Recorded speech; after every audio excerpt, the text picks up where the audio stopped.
Hello नमस्कार साथियों, स्वागत है आपका हमारी daily current affair YouTube channel पर। आज 3 जुलाई 2023 से संबंधित जितने भी मोस्ट इंपॉर्टेंट करंट के क्वेश्चन हैं उनके बारे में चर्चा करेंगे। अगर दोस्तों आप चैनल पर नए हो तो कृपया चैनल को सब्सक्राइब कर ले, वीडियो को अधिक से अधिक लाइक करें, शेयर करें। इसी के साथ दोस्तों करते हैं वीडियो स्टार्ट कि ऑस्ट्रेलियन ओपन 2023 कहाँ खेला गया। A option Paris, B option London, C option Melbourne, D option New York. तो दोस्तों ऑस्ट्रेलियन ओपन 2023 खेल ये मेलबर्न में खेला गया था, तो इसका सी ऑप्शन बिल्कुल करेक्ट है, मेलबर्न। अब बात करते हैं दोस्तों ऑस्ट्रेलिया कॉन्टिनेंट के बारे में।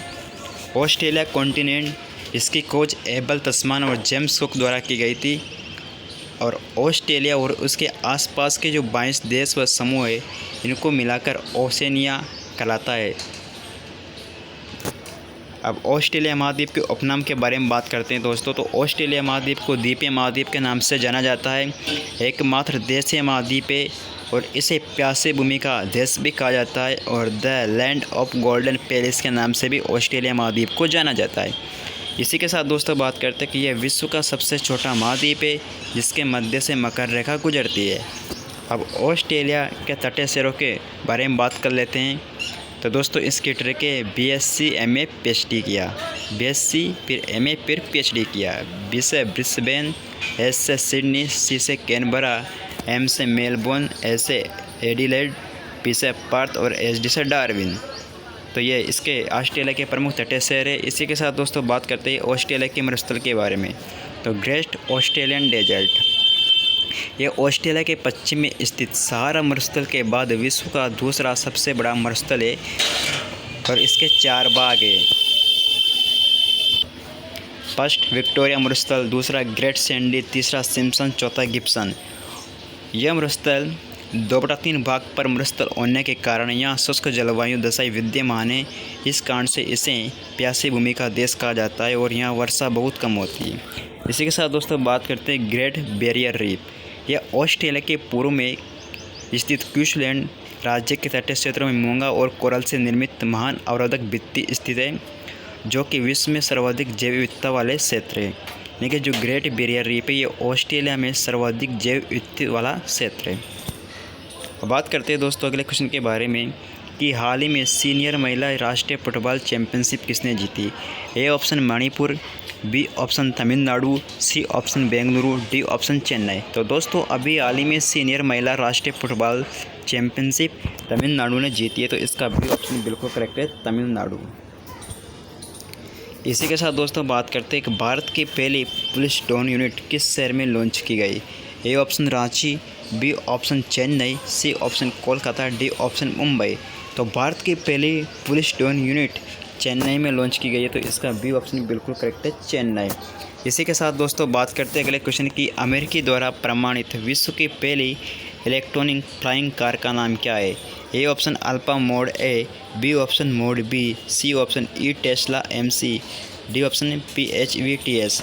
तो अमेरिकी द्वारा प्रमाणित विश्व के पहली इलेक्ट्रॉनिक फ्लाइंग कार का नाम है अल्फा मोड है, इसका ए ऑप्शन बिल्कुल करेक्ट है। इसी के साथ दोस्तों बात करते हैं अगले क्वेश्चन के बारे में कि GST दिवस कब मनाया गया। ए ऑप्शन 1 जुलाई, बी ऑप्शन 2 जुलाई, सी ऑप्शन 3 जुलाई, डी ऑप्शन 20 जून। तो दोस्तों अभी हाल ही में GST दिवस 1 जुलाई को मनाया गया था, तो इसका ए ऑप्शन बिल्कुल करेक्ट है।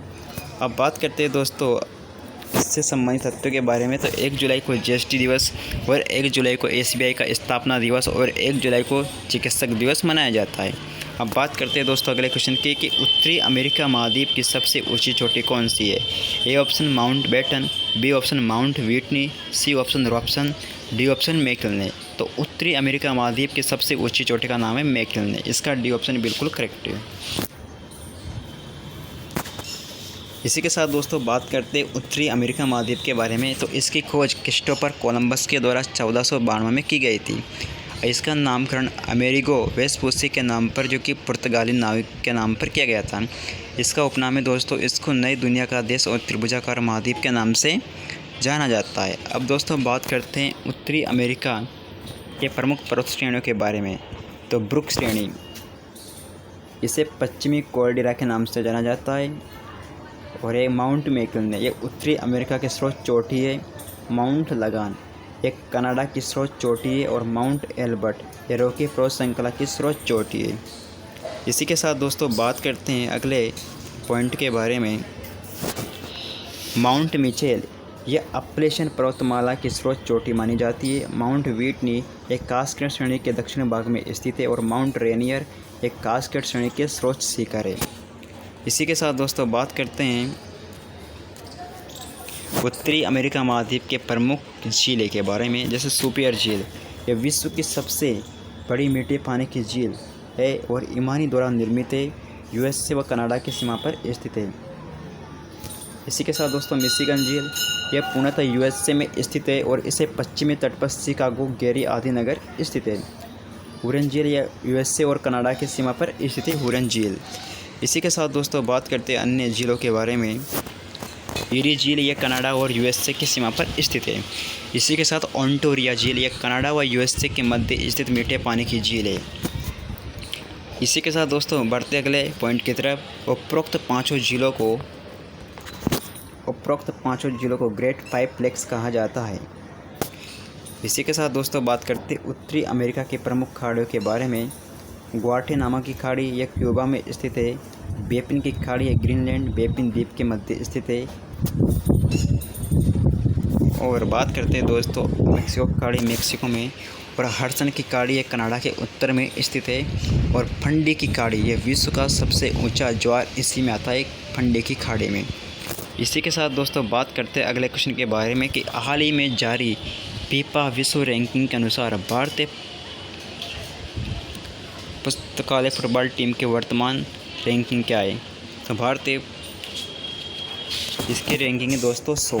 तो इसका सी ऑप्शन बिल्कुल सही है, C100 इसका रैंकिंग रहा है। अब बात करते हैं दोस्तों अगले क्वेश्चन की कि हाल ही में अनुराग वर्मा को कहाँ के मुख्य सचिव बनाया गया। A option Punjab, B option Gujarat, C option Orissa, D option Karnataka. तो हाल ही में अनुराग वर्मा को पंजाब के मुख्य सचिव बनाया गया है। तो इसका ए ऑप्शन बिल्कुल करेक्ट होगा, पंजाब। इसी के साथ दोस्तों बात करते हैं कि आयरमैन हैंडबॉल लीग चैंपियनशिप का आयोजन कहाँ किया गया। A option Maharashtra, B option Gujarat, C option Telangana, D option Kerala. तो आयरमैन हैंडबॉल लीग चैंपियनशिप का आयोजन दोस्तों महाराष्ट्र में किया गया है। तो इसका ए ऑप्शन बिल्कुल करेक्ट होगा। इसी के साथ दोस्तों बात करते हैं अगले क्वेश्चन की फीफा ने आगामी अंडर-17 विश्व कप की मेज़बानी किसे सौंपी है। ए ऑप्शन जापान को, बी ऑप्शन इंडोनेशिया को, सी ऑप्शन ऑस्ट्रेलिया को, डी ऑप्शन भारत को। तो फीफा ने आगामी अंडर-17 विश्व कप की मेज़बानी इंडोनेशिया को सौंपी है। तो इसका बी ऑप्शन बिल्कुल करेक्ट होगा।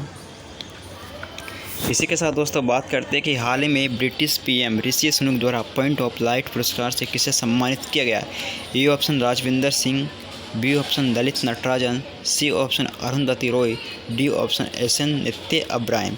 तो हाल ही में जो ब्रिटिश के प्रधानमंत्री ऋषि सुनक है उनके द्वारा पॉइंट ऑफ लाइट पुरस्कार से राजविंदर सिंह को सम्मानित किया गया है। तो इसका ए ऑप्शन बिल्कुल करेक्ट होगा। अगर दोस्तों आप चैनल पर नए हो तो कृपया चैनल को सब्सक्राइब कर ले, वीडियो को अधिक से अधिक लाइक करें और शेयर करें। इसी के साथ दोस्तों बात करते हैं अगले क्वेश्चन की कि हाल ही में केंद्र सरकार ने वैकल्पिक उर्वरकों को बढ़ावा देने के लिए किस योजना को मंजूरी दी है।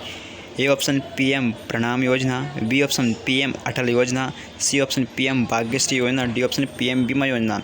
तो दोस्तों इसका सही आंसर है पीएम प्रमाण योजना। इसी के साथ दोस्तों बात करते हैं कि हाल ही में चकल काला उत्सव कहाँ मनाया गया। A option Goa, B option Haryana, C option Uttar Pradesh, D option Madhya Pradesh. तो हाल ही में चकल काला उत्सव का आयोजन गोवा में किया गया है। तो इसका ए ऑप्शन बिल्कुल सही होगा। इसी के साथ दोस्तों बात करते हैं गंगा नदी वाटर टैक्सी ट्रायल कहाँ शुरू हुआ। A option Varanasi, B option Mathura, C option Lucknow, D option Gorakhpur. तो दोस्तों अभी हाल ही में गंगा नदी वाटर टैक्सी ट्रायल का शुभारंभ हुआ है वाराणसी में। तो इसका ए ऑप्शन बिल्कुल करेक्ट होगा, वाराणसी। अब बात करते हैं दोस्तों कि आरबीआई के नए डिप्टी गवर्नर कौन बने। एस जानकी रमन, पी अजय बंगा, सी दीपेंद्र श्रीवास्तव, डी जितेंद्र सिन्हा। तो आरबीआई के नए डिप्टी गवर्नर के रूप में एस जानकी रमन को बनाया गया है। तो इसका ए ऑप्शन बिल्कुल करेक्ट है। अब बात करते हैं दोस्तों अगले क्वेश्चन के बारे में कि हाल ही में गजपति कपिलेंद्र देव का 588वां राज्याभिषेक दिवस कहाँ मनाया गया। A option Karnataka, B option Orissa, C option Haryana, D option Jammu Kashmir. तो दोस्तों अभी हाल ही में गजपति कपिलेंद्र देव का 588वां राज्याभिषेक दिवस मनाया गया है उड़ीसा में। इसी के साथ दोस्तों बात करते हैं उड़ीसा के बारे में। तो उड़ीसा में प्रतिकर्षी त्यौहार राजा मनाया गया है और पहला जनजातीय खेल महोत्सव का आयोजन भी उड़ीसा के भुवनेश्वर में किया गया है। आदर्श कॉलोनी पहल उड़ीसा सरकार के द्वारा लॉन्च की गई है और कौन जनजाति द्वारा उड़ीसा में बयान मेला का आयोजन किया गया है। अब बात करते हैं दोस्तों अगले क्वेश्चन की कि हाल ही में कहाँ इतवारी रेलवे स्टेशन का नाम बदलकर सुभाष चंद्र बोस के नाम पर रखा गया है। A option Haryana, B option Maharashtra, C option Karnataka, D option Bihar. तो दोस्तों अभी हाल ही में इतवारी रेलवे स्टेशन का नाम बदलकर सुभाष चंद्र बोस रख दिया गया है। ये महाराष्ट्र में किया गया है, तो इसका बी ऑप्शन बिल्कुल करेक्ट है, महाराष्ट्र। इसी के साथ दोस्तों बात करते हैं कि दुनिया का सबसे बड़ा रामायण मंदिर किस राज्य में बनाया जा रहा है। A option Bihar, B option Karnataka, C option Orissa, D option Jharkhand. तो दोस्तों आप इस क्वेश्चन का आंसर कमेंट बॉक्स में दें। इसी के साथ दोस्तों बात करते हैं कि प्रथम अंतर्राष्ट्रीय खेल महोत्सव की मेज़बानी कहाँ हुई। A option Kolkata, B option Noida, C option Pune, D option Jaipur. तो दोस्तों अभी हाल ही में प्रथम अंतर्राष्ट्रीय खेल महोत्सव की मेज़बानी कोलकाता में की गई है, तो इसका ए ऑप्शन बिल्कुल सही होगा। इसी के साथ दोस्तों बात करते हैं अगले क्वेश्चन के बारे में कि जून 2023 में जलवायु रिपोर्ट के अनुसार कौन सा महाद्वीप दुनिया का सबसे तेज़ी से गर्म होने वाला महाद्वीप है। A option Asia, B option Africa, C option Europe, D option Antarctica. तो दोस्तों जून 2023 में जलवायु रिपोर्ट के अनुसार दुनिया का सबसे तेज़ी से गर्म होने वाला महाद्वीप है यूरोप। दोस्तों यूरोप को प्रायद्वीपों का महाद्वीप के नाम से भी जाना जाता है। और बात करते हैं दोस्तों अगले क्वेश्चन के बारे में कि महाराष्ट्र के उप मुख्यमंत्री कौन बने। A option Ajit Pawar, B option Sharad Pawar, C option Uddhav Thackeray, D option Nana Patel. तो महाराष्ट्र के उप मुख्यमंत्री के रूप में अजीत पवार को बनाया गया, तो इसका ए ऑप्शन बिल्कुल करेक्ट होगा। दोस्तों ये अजीत पवार 5वीं बार उप मुख्यमंत्री बन चुके हैं। इसी के साथ दोस्तों बात करते हैं कि हाल ही में विश्व बैंक ने आर्थिक संकट से जूझ रहे श्रीलंका को कितने मिलियन अमेरिकी डॉलर की सहायता प्रदान की है। A option 700, B option 800, C option 900, D option 1000। तो दोस्तों अभी हाल ही में विश्व बैंक ने आर्थिक संकट से जूझ रहे श्रीलंका को 700 मिलियन डॉलर की सहायता प्रदान की है, तो इसका ए ऑप्शन बिल्कुल करेक्ट होगा। इसी के साथ दोस्तों बात करते हैं कि हाल ही में CBI में विशेष निदेशक के रूप में किसे नियुक्त किया गया। A option Ajay Banga, B option Sunil Panwar, C option Ajay Bhatnagar, D option Mukul Goyal. दोस्तों अभी हाल ही में CBI ने विशेष निदेशक के रूप में अजय भटनागर को नियुक्त किया है, तो इसका सी ऑप्शन बिल्कुल सही होगा। इसी के साथ दोस्तों बढ़ते अगले क्वेश्चन की तरफ कि लेजेंड डायमंड लीग 2023 किसने जीता। A option Manmeet Kaur, B option Neeraj Chopra, C option Darshana Rathore, D option Pragya Maheshwari. तो legend diamond league 2023 Neeraj Chopra ने जीता है, तो इसका बी ऑप्शन बिल्कुल सही है। तो दोस्तों आज के लिए इतना ही पर्याप्त। अगर आपको वीडियो अच्छी लगी तो आप वीडियो को अधिक से अधिक सब्सक्राइब करें, लाइक करें, कमेंट करें। मिलते हैं नेक्स्ट वीडियो पर। जय भारत, धन्यवाद।